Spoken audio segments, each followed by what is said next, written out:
as the Premier there, you can see on her screen, she's breathing a sigh of relief because all of the warnings were there yesterday. It was going to be absolutely catastrophic, and for a lot of people it was. The update is that 50 properties were destroyed or damaged during yesterday's fires right across the region. So that brings the total now to about 200 on top of the 150 that were either destroyed or damaged from those fires last Friday. That is one of the key takeaways.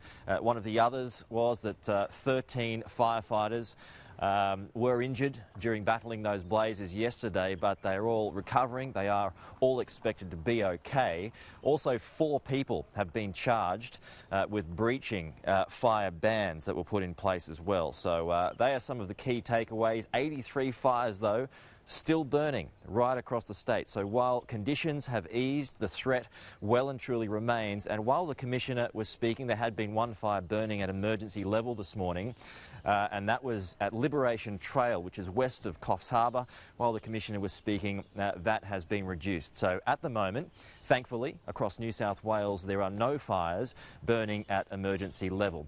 Jack Morfitt, the Daily Telegraph reporter, joins us now from Coffs Harbour. Jack, give us a run through of what you've seen over the last 24 hours and how things are at the moment. So I've been 40 minutes northwest of Coffs Harbour between 2 small towns called Glen Ray and Nana Glen.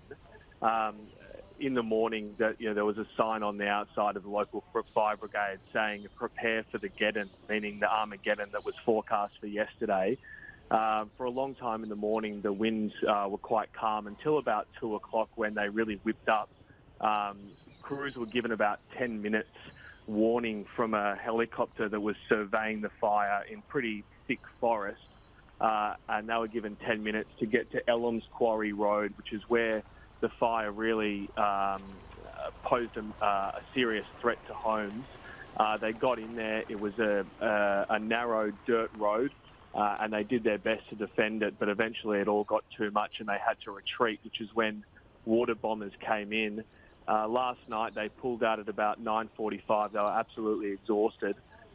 We know that homes have been lost in there between Glen Ray and Nana Glen, but as yet we're not quite sure the extent of the damage.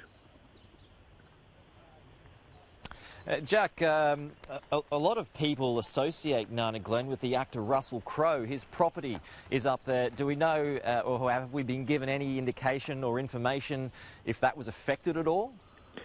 Yeah, there were spot fires on the Crowe compound, but firefighters were actually using it as a staging area, a forward operating base, if you will, because it has a terrific vantage over the Sherwood Nature Reserve and the surrounding area. So it was a perfect place for them to spot any fires.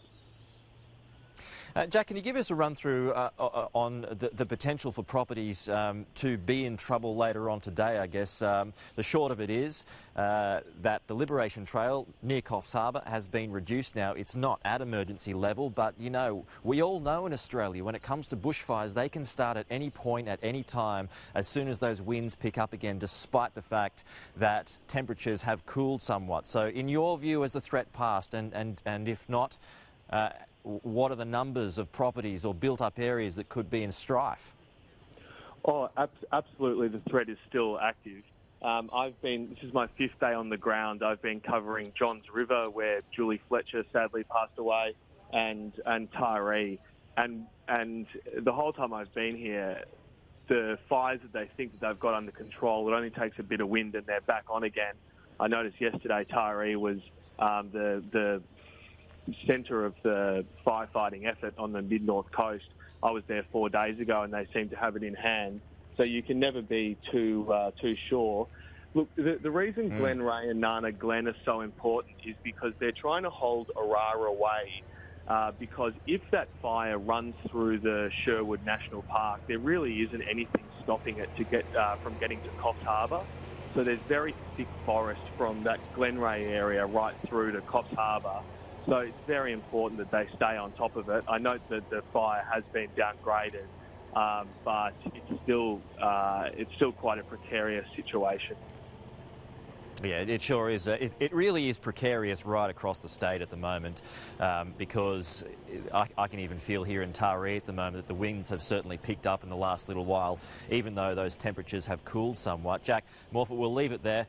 We might come to you a little later on in the program, but thanks for your update there from Coffs Harbour, where that emergency level fire that had been burning at Liberation Trail, and to give you an idea of just how significant this is, it has burnt about 150,000 hectares of land over the past 7 days, which is 1/10, obviously, of the total amount of fire that has been burnt across New South Wales over the past 7 days or so. 1.1 million hectares of land has been burnt, according to the Commissioner.